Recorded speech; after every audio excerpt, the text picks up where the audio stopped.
Once upon a time, there was a colorful toy factory called Playtime Company, where toys of all kinds were made to bring joy and happiness to children. Poppy, a bright-eyed doll with a heart of gold, was the most popular toy.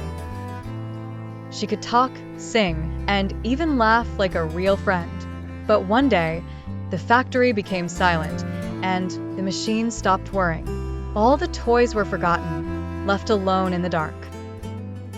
Poppy and her toy friends, Huggy Wuggy, Catbee, and Bron the dinosaur, were worried that they would never see children smile again. One sunny morning, Poppy woke up with a plan. "We need to make this factory fun again," she said. "If we work together, we can turn it back into the happiest place on earth." Huggy Wuggy, her big, fluffy friend with long arms and legs, gave her a hug. "That's a great idea, Poppy. Let's fix the factory so it can make toys again." But there was a problem. Deep inside the factory, hidden in a place called the Forgotten Room, there was a mysterious, lonely toy named Buzzy. Buzzy had once been a beautiful toy, but he had been left alone for so long that he had become grumpy and sad. To make the factory happy again, we need to bring Buzzy out of the Forgotten Room and remind him what it's like to play and smile, Poppy said. With determination in their hearts, Poppy, Huggy Wuggy, and their toy friends set off on their adventure.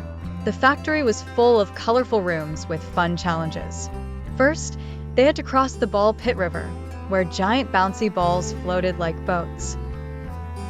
Huggy Wuggy helped carry Poppy across, giggling as they bounced along. Next, they entered the puzzle playground, where they needed to solve tricky puzzles to unlock the next door. Catbee, the clever bee cat toy, buzzed around, helping them figure out the answers. "This puzzle is a piece of cake," Catbee said as they solved each challenge and the door opened.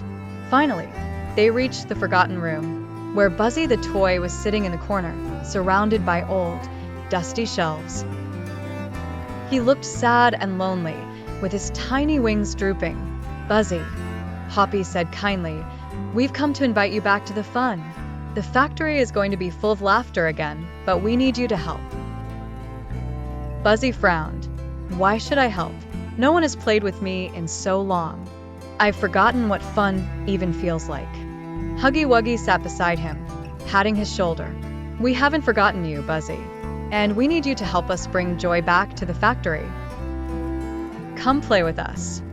At first, Buzzy wasn't sure, but then Poppy smiled and handed him a tiny toy train from her pocket. "Do you remember how much fun you had with this?" Buzzy's eyes lit up as memories of playing with other toys flooded back. Slowly, he stood up and stretched his wings. "Maybe I do remember," he said softly. "Let's give it a try." Together, they returned to the heart of the factory. As soon as Buzzy joined in, something magical happened. The machines whirred back to life, the lights flickered on, and the factory filled with happy music. New toys started coming out of the machines, ready to make children smile again. "Yay! We did it!" Poppy cheered. All the toys in the factory celebrated, playing and laughing together. Buzzy's wings fluttered happily, and he realized that he had never truly been forgotten. He just needed to remember how fun life could be with friends by his side. From that day on, the factory was filled with joy and laughter again, and Poppy, Huggy Wuggy, and their friends made sure that no toy would ever feel alone. And as for Buzzy, he became the happiest, most playful toy of all.